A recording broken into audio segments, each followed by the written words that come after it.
Welcome back to another Clutch Entertainment video. Today, we're just going to kind of quickly talk about the Texans making a move for Diontae Johnson. They clearly claimed him off waivers, and he'll add to a receiver room that has been decimated by injuries this season. They had the injury of Tank Dell last game. Stephon Diggs has been out for a while. John Mechie's kind of been in and out of the lineup. Robert Woods has missed games. Xavier Hutchinson's missed games. All of them have missed games. Nico Collins was out for 6 weeks, or 5, 6 weeks. I don't remember the exact amount, but Drew, what are your thoughts on this move? Yeah, look, Deontay Johnson has always been a talented receiver. No one should be able to deny that. No one that you're lying to yourself. You don't believe that. He had a 1,000-yard season in Pittsburgh. I always liked his film in Pittsburgh. And even if you look at his film in Carolina, you see a lot of fluidity in his route running, a little bit of twitch to him when he's asked to from the release, and get in and out of his breaks with no wasted movement whatsoever. He can be productive with the ball in his hands after the catch. He's not just going to go down. He keeps his eyes upfield. He can be productive in space. For me, the biggest problem last year when there was the receiver injuries that you had your wide receiver one essentially being Noah Brown, a non-separator, just kind of a deep intermediate threat. If Nico were to go down or if Nico has to be off the field, you're still going to, and Deontay Johnson is on the field, you have someone that can separate against man coverage. Teams cannot just blitz the heck out of you and play man coverage against you all game. Yeah, if you leave Diontae Johnson one-on-one, like a guaranteed one-on-one opportunity, I'll throw the ball at him. He will consistently separate on those plays, and personally, that's all I need. But at the same time, I like to know why players are cut.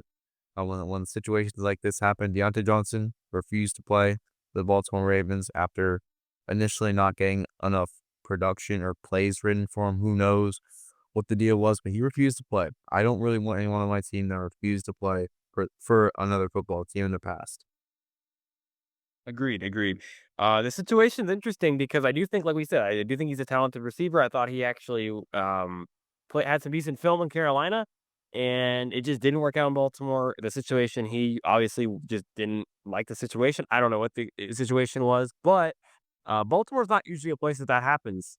Baltimore's not a place that has that kind of issues. So it's definitely kind of raises some questions about Deontay Johnson and what we're gonna get from Deontay Johnson. But there's definitely some positives when you turn on the film and see it. You see a very talented receiver. He's a good separator, like you said. He has some run after the catch ability. There's definitely some talent with him as a player, and the Texans need talented receivers right now. So you definitely can see why they made the move.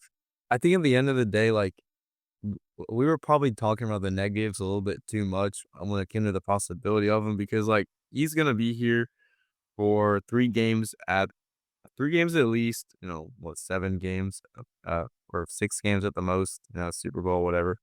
He can't really have too much of an impact on the culture, and at the end of the day, he probably didn't impact the Ravens culture. I think people are like, "Alright, fine, we'll just cut you, whatever. We'll go back to our business." Like, so and then if he got I already know the Ravens lost the game while he was there. Wait, it clearly didn't affect him too much. it didn't really affect it. The only person it affected was Deontay Johnson himself. He was clearly unhappy, and I guess you can say that he had a reason to be unhappy.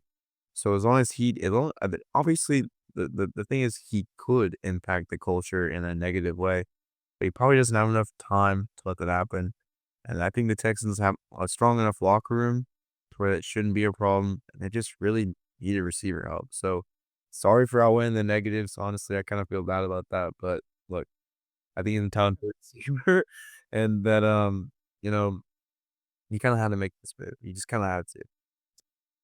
Yep. I mean, it's a move that the Texans, it was an important move for a Texans team that's decimated receiver that while I don't necessarily view them as a contender, they're gonna have a shot in the playoffs. And if CJ Stroud plays like he did against Kansas City, they have a legit shot to do something with the defense that they have.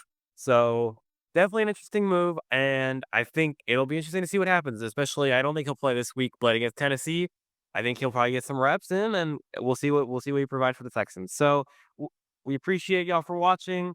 Thank y'all for the support. Make sure y'all like, subscribe, and stay tuned for the next one.